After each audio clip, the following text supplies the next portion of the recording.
kabar orang-orang yang kaos kakinya hilang sebelah? Sekarang kita mau test drive Honda BR-V baru. Dan kita bakal bawa mobil baru ini dari Jakarta ke Solo.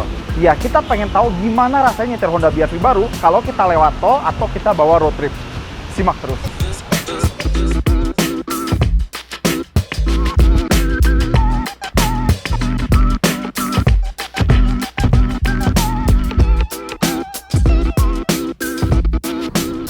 Nah, sekarang kita ada di tol Cipali, kilometer 170 lebih, hampir 180 sih. Jadi, kenapa gue langsung dari Jakarta aja? Karena tadi gue sempat jadi penumpang dulu, mau ngerasain, sekarang giliran gue nyetir. Jadi, apa yang bisa kita rasakan pertama kali adalah, kalau misalnya kalian menikmati aktivitas nyetir, kalian orang yang suka nyetir, dan kalian butuh SUV atau LSUV 7-seater, kalian akan cocok pakai BR-V ini. Kenapa? Karena gue rasa dia memiliki driving experience yang kelasnya tuh beda sama lawan-lawannya. Gue nggak perlu sebut lawannya, kalian lebih pintar daripada gue. Tapi gimana maksud gue? Jadi, pertama dari gearbox CVT-nya sendiri. Gearbox CVT-nya itu dia lebih responsif, terutama di putaran menengah atau bahkan atas. Jadi kalau kita di kecepatan sekitar 60 atau 80 km per jam, dia tuh pick up-nya cepet. Dan respon mesinnya sendiri bagus. Ya, dia mesin tetap 1500 cc ya, 4 silinder. Cuma sekarang tenaganya 121 PS dan torsinya itu lebih dari 140 Nm. Dan kita masih di jalan tol Cipali. Ini lagi jalanan beton ya, jadi mungkin ada suara-suara yang masuk dari kolong. Tapi kita sempat cobain bagian aspal juga. Kayak depan nih misalnya, 1, 2, 3. Nah, itu suara dari kolong itu lebih minim daripada yang lama. Dan suara-suara angin itu juga berkurang daripada BR-V generasi sebelumnya. Mungkin memang belum jadi yang terbaik di kelasnya, tapi ini sudah jelas improve dibanding BR-V lama yang berisik gitu. Selain peredaman suara yang lebih baik daripada BR-V lama, meskipun mungkin kita harus coba sama LSUV lain biar kita tahu apakah dia yang terbaik di kelasnya, tapi ada satu revisi yang Honda lakukan di mobil baru ini yang bikin BR-V baru ini jadi lebih matang dan paripurna dibandingkan dengan BR-V generasi sebelumnya. Apa itu? Suspensinya, bantingan suspensinya. Gue suka bantingan BR-V baru ini karena kalau BR-V lama, meskipun udah dibikin jadi sedikit lebih halus atau empuk daripada Mobilio, tetap aja itu salah satu SUV yang bantingannya agak kasar dan keras. Ini mereka udah ngecun ulang suspensinya jadi lebih empuk, tapi masih ada sedikit rasa-rasa kaku dan rasa-rasa sportinya. Jadi kita lagi di tol Cipali, kita ngelewatin sambungan antara beton aspal beton. Bahkan tadi di kilometer 140 itu ada jembatan yang sambungannya kurang bagus. Mobil ini masih stabil dan tidak terasa melayang. Gue suka itu. Mungkin belum sepas mobil-mobil lainnya, tapi gue udah seneng sama improvement yang dilakukan Honda sama mobil baru ini.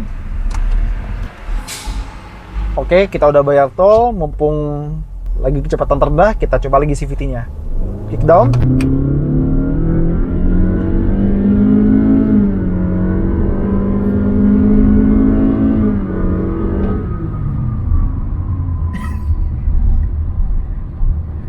Jadi mesin si BR-V baru ini mungkin ditarikan bawahnya itu belum seberapa, tapi tengah ke atasnya itu enak. Dan kita ditemani sama suara raungan mesin yang kalau boleh gue bilang merdu sih.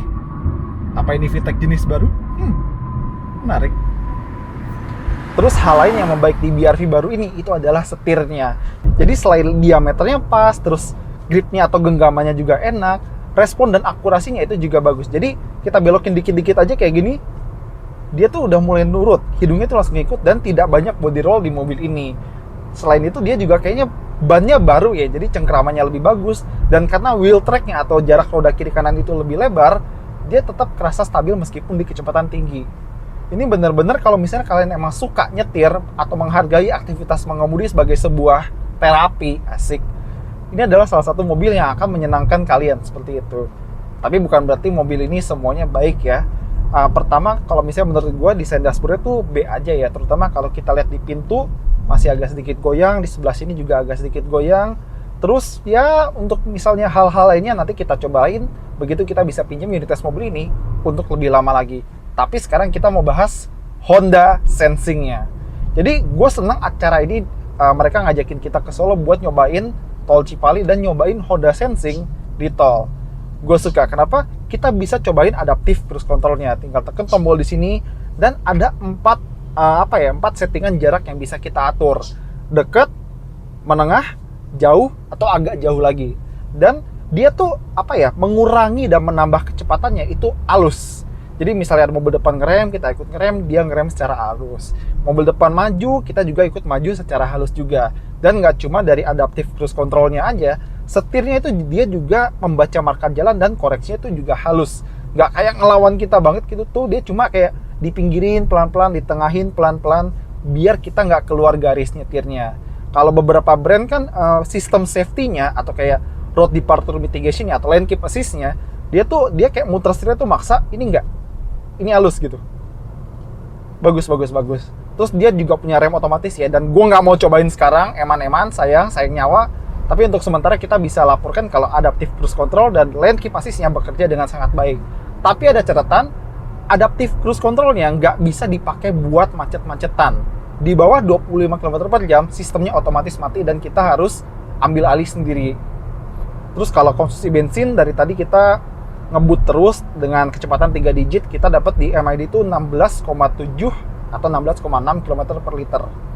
Mungkin kalau kita lebih sabar lagi bisa 18 atau 19 ya. Lumayan lah mobil ini. Nah, terus salah satu hal yang Honda banggakan di sistem Honda Sensing adalah Honda Lane Watch. Jadi kalau kita sen kiri aja ya, kanan nggak bisa, bakal ada gambar di sebelah kiri atau di layar monitor ini buat menampilkan titik buta sebelah kiri. Dia sudutnya tuh lebar ya, jadi kita bisa ngeliat lebih jauh meskipun resolusinya nggak bagus-bagus amat. Tapi lumayan ngebantu sih. Nih, depan ada exit, kita coba belok agak kenceng nih. 70, 80, masih stabil. Rasanya mantep. Emang kalau Honda drivingnya tuh wow.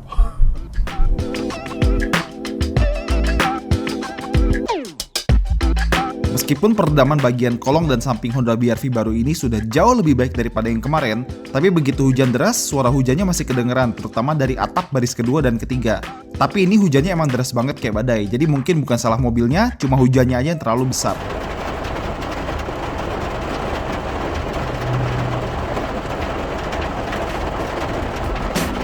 Oke semuanya, jadi itu dia test drive Honda BR-V dari Jakarta ke Solo. Ya, kita baru coba mobil ini di Tol Cipali dan ada beberapa hal yang bisa kita notice dari mobil baru ini. Pertama, jelas pengendaliannya lebih baik, setirnya lebih mantap dan bahkan mobilnya kerasa lebih stabil dan napak.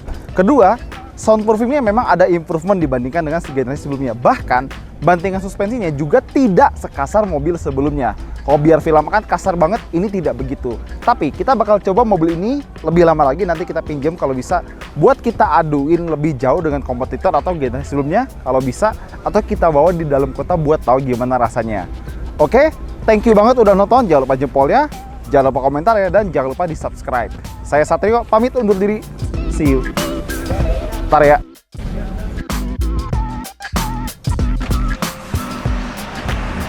Mau ngomong lagi ya? Orang tua pada nyasar lagi, mereka